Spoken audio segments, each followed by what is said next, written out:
Thanks for joining us at Right On Replicas, where we're proud to bring you the best scale model kit reviews on the planet.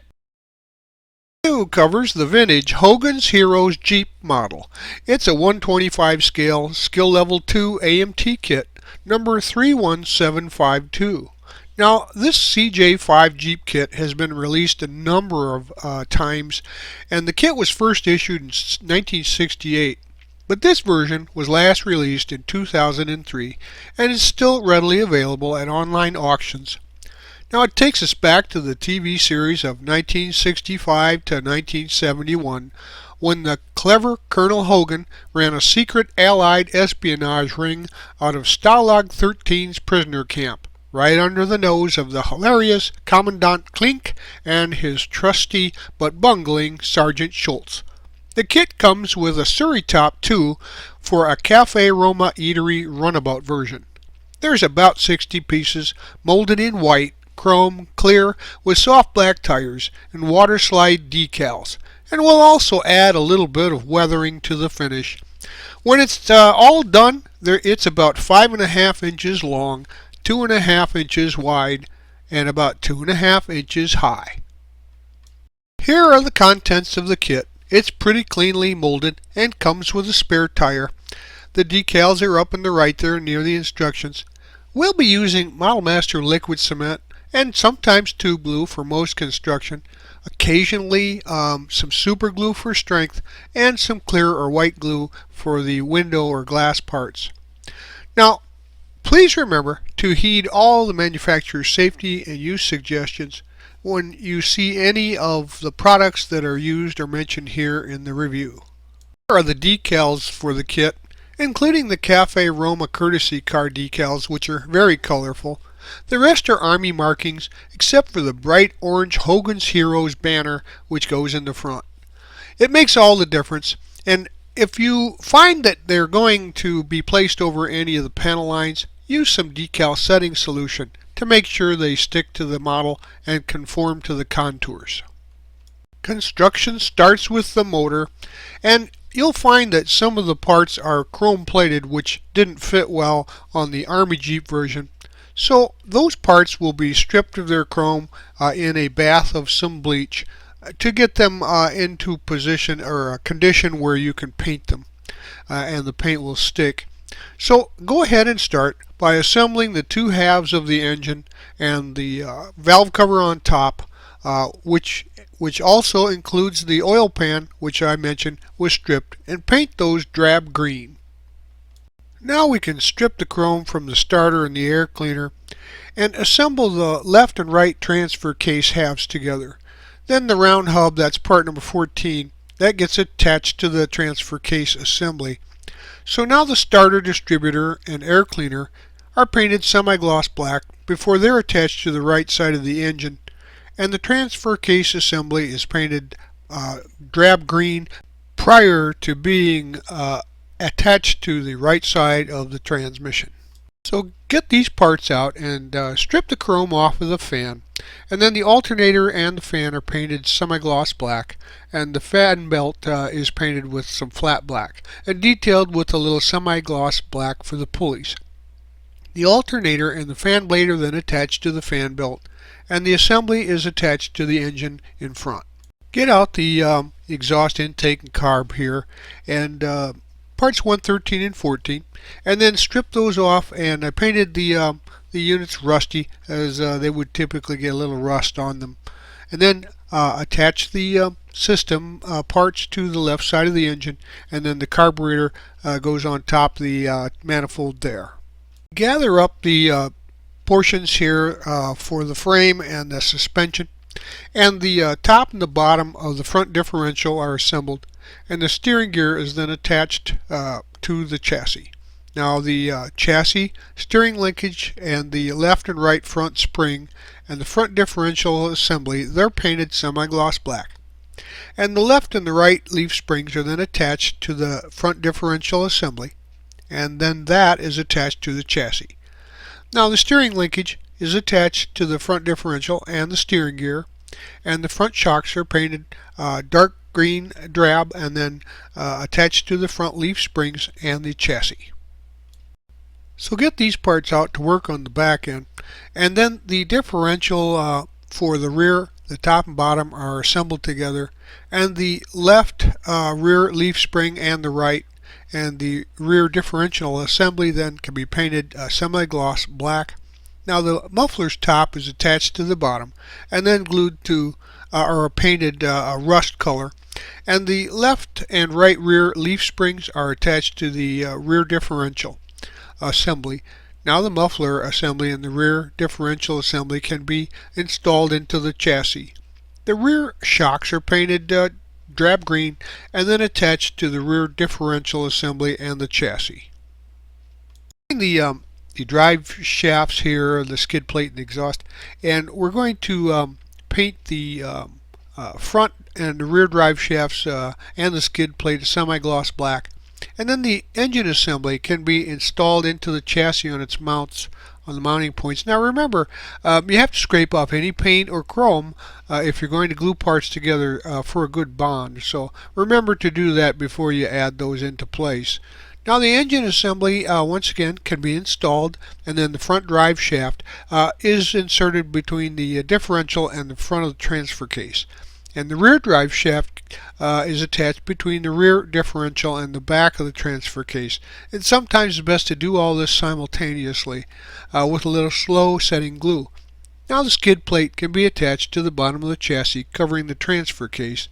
And the exhaust pipe, you can paint that a rust color and attach that between the muffler and the exhaust manifold. Let's work on the wheel assemblies here, and we're going to paint the inner and outer wheel halves for the rims drab green, and then the inner hubs there are used to allow the tires to rotate.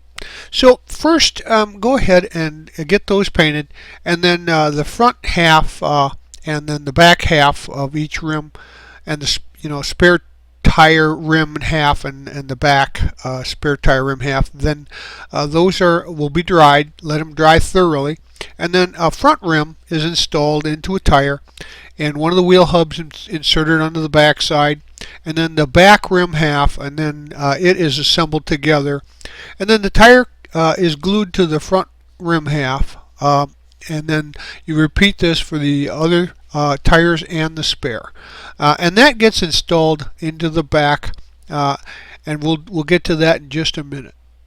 Put a little dab of glue on the end of the axle spindles and install the wheels into place, inserting them so that the inner hub sticks to the spindle, but still rotate that before the glue sets to ensure that tires will still rotate, and then you'll have a rolling chassis. Gather up these pieces and strip the levers there of the chrome in the bleach bath, along with fuel tank, etc. We're working on the body now, so prep the body, make sure that there's no flash or seam lines that need to be removed, and sand those smooth first. Then give it a light coat of spray, a light gray primer, and then the fuel tank and the passenger seat support can be installed into the body, and then the body assembly can be painted the flat drab olive color. Now the shifter and the four-wheel drive shift assembly, they get painted olive drab as well, and they can be detailed with some semi-gloss black, and install those into the body's interior in the places provided. And the battery gets painted semi-gloss black and attached to the right interior fender wall. So grab these pieces, dash, the fender, the cowling, the inner fender there, the firewall, etc., and the pedal assembly. And we're going to take and paint the hood cowl, the firewall, and the dashboard olive drab. And then the pedal assembly, they get painted flat black and attached to the firewall. Now that assembly can be attached to the body.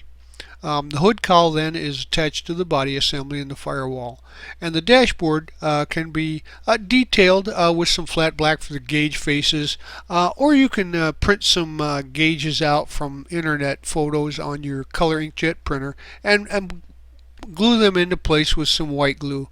Then attach the dashboard to the hood cowl. We'll work with the seats, and I want to add a little variation here for color. So the front and the seat backs are painted with some Model Master Faded Olive Drab to give it a little definition. And then they're detailed with some olive drab for the brackets, etc. Before they're installed into the body. Remember to remove any paint so that you get a good adhesion. Do a dry fit to determine where the body and the chassis will mate together, and then scrape off any paint where they come together, and then glue the body onto the chassis. Take these parts from the kit, and the radiator is sprayed olive drab and then detailed with some flat black for the brackets or the radiator portion itself. And the air cleaner and the upper radiator hose are also semi-gloss black.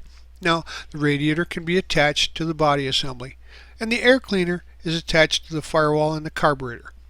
Then the upper radiator hose is attached to the engine assembly and the radiator. So grab these parts, the windshield and steering there pieces, and the windshield frame and the column are painted olive drab, and the windshield is installed into the frame with some clear part cement. You can use white glue. And the windshield assembly then can be installed onto the hood cowl, and it doesn't need to be glued so that it will flip up and down. The steering wheel is painted olive drab and detailed with some semi-gloss black, and the steering column is installed through the dashboard and the firewall and attached to the steering gear box.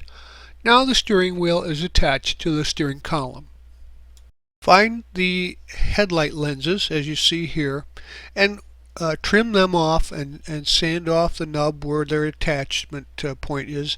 And the inside of the headlight bezels, they should be painted silver before you install the headlight lenses with some white glue or clear part cement. So find these parts, the hood and the grille are the main parts here, and then the hood, the front bumper, and the grille, they get sprayed with Testors olive drab, and you'll have to remove the chrome from that bumper. And the grille is attached to the body assembly and the front bumper attached to the chassis assembly. Then the rear view mirror can be detailed with some olive drab and then attached to the windshield frame with some clear part cement or white glue, and the hood can be slid into place on the body assembly without glue. Now there's a hole opened up on the left fender, and the blackout light is then painted olive drab and attached to the left fender where the hole gets opened up with a sharp hobby knife or drill bit. Now we can work with some of the fun stuff that you see here, and the tool set gets mostly painted olive drab and some dark green and some faded drab before they get attached to the left side of the body. You can see how those are painted in the illustrations here. And the side mirror, it gets painted olive drab and stripped of chrome and attached to the left side of the body. And both straight grab handles and both curved grab handles are then painted olive drab, and the straight one is attached to the body next to the left door opening and the other one to the right door opening, and the curved grab handles are attached at the rear quarter panel and the rear end. And the side marker lights, I painted orange, and those are attached to the rear quarter panel on the body assembly near the rear tire. Now the rifles, they're painted military brown for the wood stocks and gunmetal for the barrels, and the rifles are placed without glue just into the back there of the body.